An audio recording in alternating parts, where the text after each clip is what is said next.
நேயர்களுக்கு வணக்கம். இன்று நம்மோடு அரசியல் வாதிப்பதற்காக இணைந்திருக்கிறார் திராவிட முன்னேற்ற கழகத்தின் முன்னாள் சட்டமன்ற உறுப்பினர் புகழேந்தி அவர்கள். வணக்கம் சார். அனைவருக்கும் வணக்கம். கேளுங்க சார், சென்னை மாநகராட்சிக்கு உட்பட்ட பகுதியில பல பேருக்கு வீட்டுடைய சொத்து வரி உயர்த்தப்பட்டிருக்கு. இப்ப 50% மேல உயர்த்தப்பட்டதாக மக்கள் குற்றச்சாட்டை முன்வைத்திருக்காங்க. எப்படி பாக்குறீங்க இந்த வரி உயர்வு சார்? அதாவது சட்டப்படியாக ஒரு அரசு நடத்துவதும் அரசாங்கத்தினுடைய பொறுப்புகளிலே இருப்பவர்கள், அமைச்சர்களாக இருப்பவர்கள், அதை போல அமைச்சர்களுக்கு தலையாக இருக்கக்கூடிய முதல்வராக இருக்கக்கூடியவங்களுக்கெல்லாம் அரசினுடைய நடவடிக்கைகள் நடக்கிறதுல அக்கறையோடு இருக்கணும்.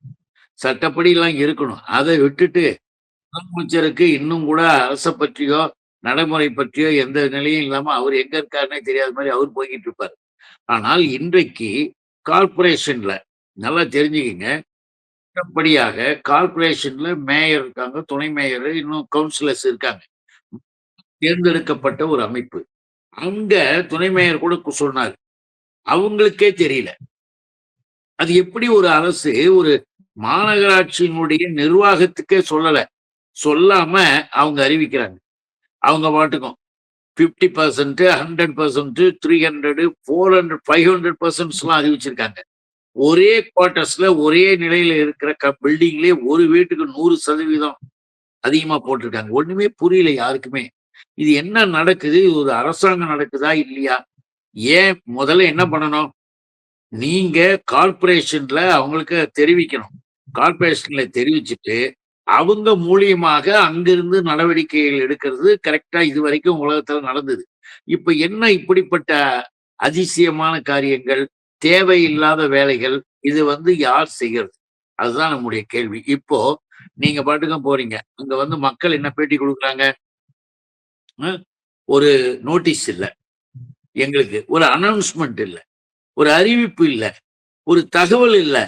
திடீர்னு அறிவிப்புனா என்ன அர்த்தம்? இது இப்ப மிக தெளிவாக பார்க்கலாம். ஒரு வீட்டுல சென்னையிலேயே 16,000 ரூபாய் இருந்த வாடகைய இது டாக்ஸ 50,000 ஆக்கியிருக்காங்க. டாக்ஸ அவங்களுக்கு ஒண்ணுமே புரியல அந்த குடும்பத்துக்கு. இப்போ இப்படிப்பட்ட நிலைகள்ல இப்படிப்பட்ட மாற்றங்களை கொண்டு வந்ததற்கு காரணம் யார்? இப்ப என்ன அவசியம்னா, என்னுடைய குற்றச்சாட்டு என்ன தெரியுமா அதுல? ஏன்னா அது ஃபுல்லா பார்த்ததுக்கு பிறகுதான் நமக்கு தெரியுது. இதை செய்திருக்கிறது கூட விஜய் ஆட்சியில் இருக்கக்கூடிய மிக மோசமான, ஒரு அசிங்கமான, ஒரு அவலமான மக்கள் விரோத செயல் என்பது மட்டுமல்ல, இதுல உள்ளே ரகசியம் ஒண்ணு மறைஞ்சிருக்கு. அது கொள்ளையடிக்கிறது. எப்படி கொள்ளையடிக்கிறது? இப்போ 14,40,000 மேல டாக்ஸ் கட்டுறவங்க இருக்கிறாங்க சென்னையிலேயே. அதுக்கு மேல இருக்காங்க. அதுல 3 லட்சம் பேர் தனியாக, 3 லட்சம் வணிகவியல், வணிக கட்டிடங்கள், வணிகம் செய்பவர்கள், வியாபாரங்கள், இவைகளெல்லாம் 3 லட்சத்துக்கு மேல தனியா இருக்காங்க. அந்த 3 லட்சத்திற்கு மேல தனியா இருப்பவர்களையும் கணக்கு எடுத்திருக்காங்க. கணக்கு எடுத்து டாக்ஸ போடு, இதுக்கு மக்களுக்கு டாக்ஸ் போடு, மக்களுக்கு டாக்ஸ போட்டு எல்லாத்தையும் பண்ணும்போது கார்பரேஷனுக்கு ஒண்ணும் புரியல. என்ன எங்களுக்கே சொல்லலைன்னு அவங்க ஒரு பக்கம் நிக்கிறாங்க. இதுல குறிப்பாக நான் முதல்ல சொல்றேன், நடந்துகிட்டு இருக்கிறது ஒரு சினிமா போல. மிஸ்டர் விஜய் என்பவர் முதல்வராக வேஷம் ஏற்றிருக்கிறார். அவர் எவ்வளவு காலத்துக்கு இந்த படம் ஓடுமோ அது வரைக்கும் அவர் முதல்வர் வேஷம். Is an actor. அவர் சிஎம் ஆக நடிக்கிறார். அவர் சிஎம் ஆக நடிக்கிறதுக்கு கதை வசனம் எழுதி டைரக்ட் பண்ணிட்டு இருக்கிறது ஆதவ் அர்ஜுனா என்கின்ற RSS காரர். ஆதவ் அர்ஜுனா என்கின்ற தமிழ்நாட்டுக்கு சொந்தமே தொடர்பே இல்லாத, தமிழ்நாட்டு மக்களை பற்றி என்னைக்கும் கவலையே படாத ஒரு நபர் இன்னைக்கு இந்த அரசாங்கத்தையே வழி நடத்துகிறார் போல. அவர் தான் பேட்டி கொடுப்பாரு, அவர் தான் எல்லாம் செய்வாரு, எல்லாம் பேசிட்டு இருக்காரு. இப்போ இந்த டாக்ஸ் ரைஸ் பண்ணிருக்கிறதுலயும், யாரையும் கேட்காம இருக்கிறதுலயும் இவங்க எல்லாம் தனியா உட்கார்ந்து இருக்காங்க. அதனாலதான் நம்ம குறிப்பிடுறோம். மக்களுடைய ஐயம் என்னன்னா, நிறைய பேட்டியிலே நிறைய பேர் சொன்னாங்க, பாவம், ரொம்ப பரிதாபம், ரொம்ப கஷ்டப்படுறாங்க. எந்த அரசு வந்தாலும் சொத்து வரி உயர்வு அப்படிங்கிறது, பால் விலை உயர்வு அப்படிங்கிறது இயல்பாக அந்த அரசு செய்யக்கூடிய ஒன்றுதானே சார். நம்ம ஏன் தாவேக்கா அரசு இருந்து ஒரு குற்றச்சாட்டு முன்வைக்கிறோம்? ஒண்ணு நல்லா புரிஞ்சுக்கிங்க. திராவிட முன்னேற்ற கழகத்தினுடைய திராவிட மாடல் ஆட்சி இருக்கின்ற பொழுது உடனடியாக சொத்து வரிகள் உயர்த்தப்பட வேண்டும் என்று அதிகாரிகளுடைய மட்டத்தில் இன்னைக்கு சொல்லும் பொழுது, முதல்வராக இருந்த அன்னைக்கு அவர் அரசு முதல்வர், இன்னைக்கு மக்கள் முதல்வர். மக்கள் முதல்வராக இருக்கிற எங்கள் தலைவர் அண்ணன் தளபதி மு.க.ஸ்டாலின் அவர்கள் எந்த காரணத்தை முன்னிட்டும் இப்பொழுது இருக்கக்கூடிய நிலையில் ஹவுஸ் டாக்ஸ் ஏத்தக்கூடாது, வரி விகிதத்தை ஏத்தக்கூடாதுன்னு 2 வருடங்களுக்கு முன்பிருந்தே தொடக்கூடாதுன்ட்டார். மக்கள் பாதிக்கப்படக்கூடாது, அதை நம்ம எப்படி பேசணுமோ எப்படி செய்யணுமோ அப்படி செய்வோம்னு சொன்னது முதலமைச்சர்.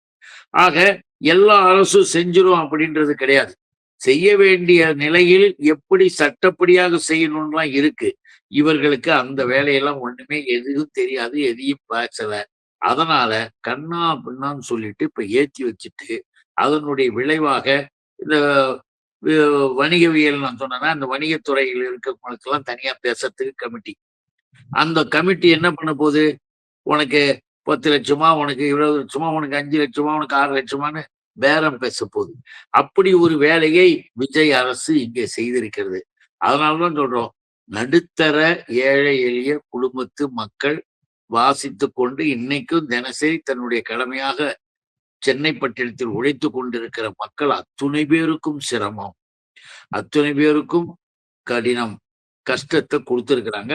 இதை இன்னொன்னு கேட்டீங்கன்னா, நம்ம கார்பரேஷன்ல துணை மேயர் தெளிவா சொல்லியிருக்காரு, இதை உடனே திரும்ப பெறு.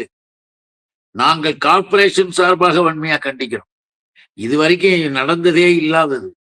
ஏன்னா ஒண்ணு செய்யக்கூடியவர்களுக்கான அதிகாரம் இருக்கிறதே கார்பரேஷன், அவங்ககிட்ட தான் அதிகாரம் இருக்கும். அவங்களே இன்னைக்கு இதை நாங்க கண்டிக்கிறோம், இதை நாங்க ஏத்துக்க முடியாது, உடனே வாபஸ் வாங்குன்னு கார்பரேஷன் அரசாங்கத்துக்கு சொல்லுது. நல்லா நினைஞ்ச அரசாங்கத்துக்கு கார்பரேஷன் சொல்லுது. இந்த நிலை இங்கே உருவாகி இருக்கிறது தமிழ்நாட்டில். ஆகவேதான் சொல்றோம், எல்லாவற்றையுமே முறையாக சரியாக தெரிஞ்சு மக்கள் அரசு எப்படி நடக்கணுமோ அப்படி நடத்துறதுக்கான வழிமுறைகளை நடிகை முதல்வர் விஜய் கொஞ்சம் இறங்கி எல்லாத்தையும் பார்த்தா நல்லா இருக்கும். சும்மா ஆக்ட் டான்ஸோட போகக்கூடாது. தாவேக அரசு ஆட்சி பொறுப்பேற்றிலிருந்து தொடர்ச்சியா சட்ட ஒழுங்கு பிரச்சனை அப்படிங்கிறது கேள்விக்குறியாக்கப்பட்டுட்டே இருக்கு. பெண்கள் மீதான வன்முறை ஒரு பக்கம் அதிகமாயிட்டே இருக்கு.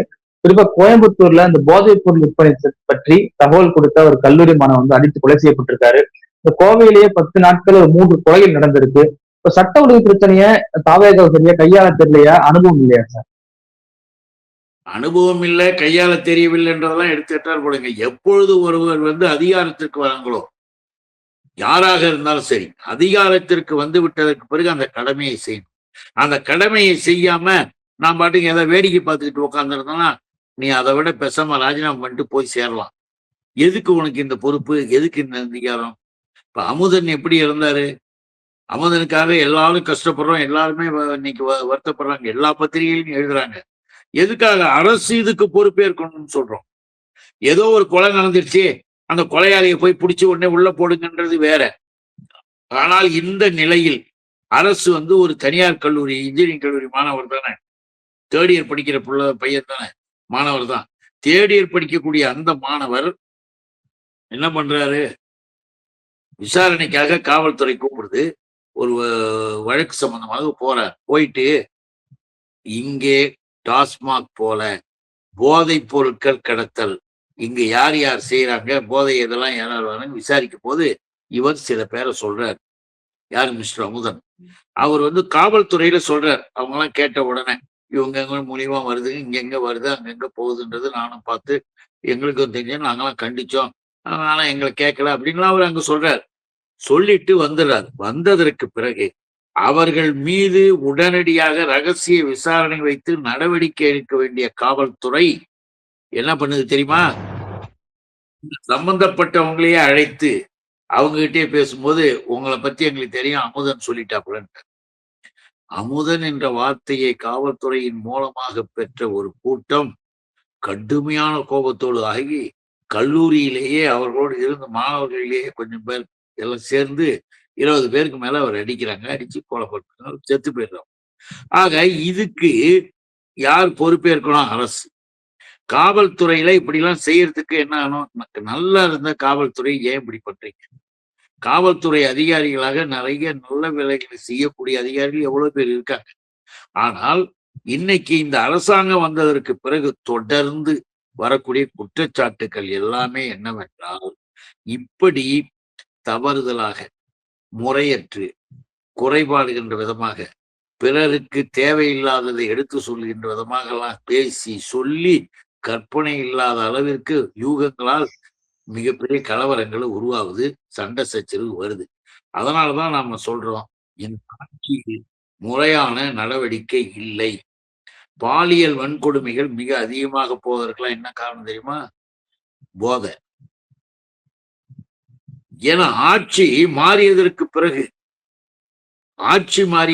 பிறகு எங்களுடைய திராவிட மாடல் ஆட்சி முடிந்து இவர்களுடைய இந்த மாடல் ஆட்சி வந்ததற்கு பிறகு என்ன ஆச்சு? அவ்வளவு குயிக்காக ஏன் இவ்வளவு சமூக மாற்றம்? ஏன் சமுதாயத்தில் ஏற்ற இறக்கம்? என்ன ஆச்சு? விஜயை போல அப்படின்னு நினைச்சுக்கிட்டு எவ்வளவு காரியங்கள். விஜய் எல்லாம் அந்த காலத்துல இருந்த எம்ஜிஆர் படம் மாதிரி பாட்டெல்லாம் பாடி ரசிகர்களுக்கு அது இது சொல்லிக்கிட்டு இருக்கிறது.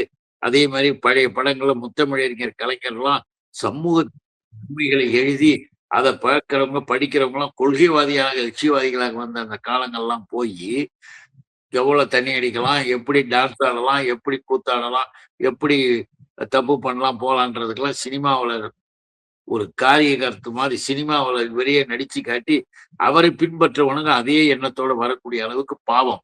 அந்த இளைஞர்களே, அந்த மாணவர்களே, அந்த தம்பிகளை கொஞ்சம் விஜய் மயக்கத்துல இருக்கிறவங்களாம் இப்ப மாறிக்கிட்டு வராங்க. அந்த விஜய் மயக்கம் என்பது சமூகத்திற்கு கேடு. அந்த கேடுதான் இன்னைக்கு நடக்குது. இன்னொன்னு பாருங்க, மிக தெளிவாக ஸ்மாக் கடை, இந்த ஐடியா யார் கொடுத்தது? நடிகர் விஜய்க்கு. ஆன்லைன்ல விற்க போறோம். உருப்பிடுமா நாடு? ஏற்கனவே இருக்கிற போதையில இருக்கக்கூடிய கொடுமைகள் சட்டம் ஒழுங்கு தீர்கட்டு போய் அலையுது. இதுல ஆன்லைன்ல விற்க போகிறோம். ஒரு அமைச்சர் கூறாரு. அந்த ஆன்லைன்ல வித்தா என்ன ஆகும்? ஒரு வீட்டுக்கும் போகுது. வீட்டுக்கு போனா என்ன ஆகும்? என்ன முறையற்ற நிலைகள் எல்லாமே இந்த அரசு செய்கிற தவறுகளால் விளையக்கூடியவைகள். சட்டம் ஒழுங்கு நாசமாகுவதற்கு, சீரழிந்து போவதற்கு இந்த செயல்கள் தான், காரியங்கள் தான் காரணமாக இருக்கின்றன. அதுதான் நான் இப்ப சொல்ல விரும்புகிறேன். இல்ல சார், போதைப் பொருளை பொறுத்த வரைக்கும் தாவே ஆட்சின்னு எடுத்துக்க முடியாது. திமுக ஆட்சி, அதிமுக ஆட்சி எல்லாரும் செஞ்சோட விளைவுகள் தான் இப்ப நடக்கக்கூடிய குற்றங்களுக்கு காரணம்னு சொல்லி ஒரு மீட்டிங்ல விஜய் அவர்கள் பேசுறாரு. ஒட்டுமொத்த இப்பதான் ஆட்சிக்கு 3 மாசம் ஆகுது. உடனே அவங்க காவல்துறை முழுசா புரிஞ்சுப்பாங்க, உடனே குற்றங்களை குறைக்க முடியாது இல்லையா? ஒரு குறிப்பிட்ட ஒரு கால அவகாசம் தேவைப்படும்ல சார் அவங்களுக்கு. அதாவது விஜய் பேசினாரு போனாருன்னா, மதுக்கடைகள் திறந்தது, மதுக்கடைகள் எப்ப திறந்தது அப்படின்ற வரலாறு கதையெல்லாம் எடுத்துக்கிட்டு சொல்லிட்டு இருக்க வேண்டிய அவசியம் இல்லை. அவ்வளவு நாட்களாக கடைகள் இருக்குது. தமிழ்நாட்டுல மட்டும் கிடையாது, இந்திய துணைக்கண்டம் முழுவதும். அதெல்லாம் புரிஞ்சுக்கணும். இந்திய துணைக்கண்டம் முழுவதும் விஜயை போன்றவர்கள் குடிச்சிட்டு டான்ஸ் ஆடுற கதைகள் எல்லாம் அது சில கூட்டம் இருக்கு. இந்த மதுக்கடைகள் என்பது நீண்ட நெடுங்காலமாக தமிழ்நாட்டுல இருக்கக்கூடிய ஒரு நிலையில எவ்வளவு கஷ்டமான ஒரு சூழ்நிலைகள்ல இருக்கும் பொழுதும் இவ்வளவு அநியாயங்கள் நடக்கல. ஏன்? இப்போ டாஸ்மாக் கடை இருக்குது, அதனாலதான் நான் ஆன்லைன் ஆரம்பிக்கிறேன் அப்படின்னு வாதம் இல்லாம அது ரொம்ப நல்லா இருக்கா?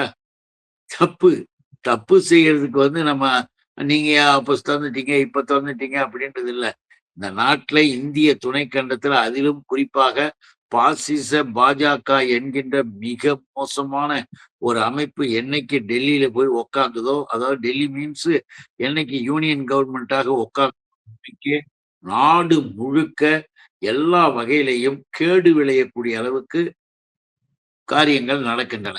அதுல விஜய் சொல்லலாம், இங்க போய் வந்ததுங்க, அப்போ வந்ததுங்க, இப்போ வந்ததுங்க. அப்ப வந்தது தப்பு என்றால் இப்ப உடனே நீங்க மூடலாமா? யார் வேணாங்குது? அப்ப அவங்க செஞ்சுட்டாங்கன்றதுக்காக நானும் அதை தான் செய்வேன் அப்படின்றதுக்கு பேர் வாதமா? அப்படின்றதுக்கு பேருக்கு என்ன? சினிமா கோட்டையில கைத்தட்டி படம் பார்க்கறதுக்கா? அது அவங்க தப்பு செஞ்சாங்க, நான் செய்ய மாட்டேன்னு சொல்லி மூடிப்பாரு. உன்னை யார் வேணாம்னா? உனக்குதான் அதிகாரம் இருக்கு.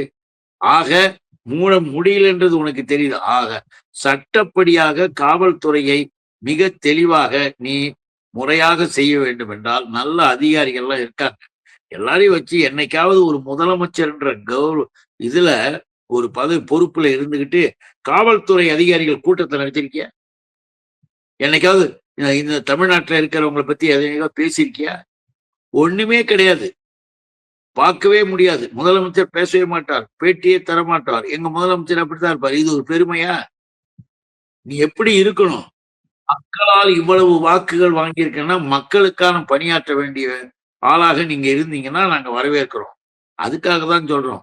நீங்க எது தப்பு சரி அப்படின்னு சொல்ல தெரியுமே தவிர நானும் அப்படிதான் இருப்பேன் அப்படின்றது இல்ல. அவர்கள் காலத்தில் இவ்வளவு கேடு இல்லையே, அதையாவது நம்ம கேடு இல்லாம இருக்கணும்ன்றது கூட தெரியலையே. ஆன்லைன் இன்னும் சேர்த்து சொன்னீங்கன்னா தப்பாச்சேன்றதுக்காக சொல்றேன். Okay sir. இவ்வளவு நேரம் நிகழ்வில் கலந்து கொண்டு பல்வேறு கருத்துக்களை போய் நமக்கு நன்றி சார். வணக்கம், நன்றி, வாழ்த்துக்கள்.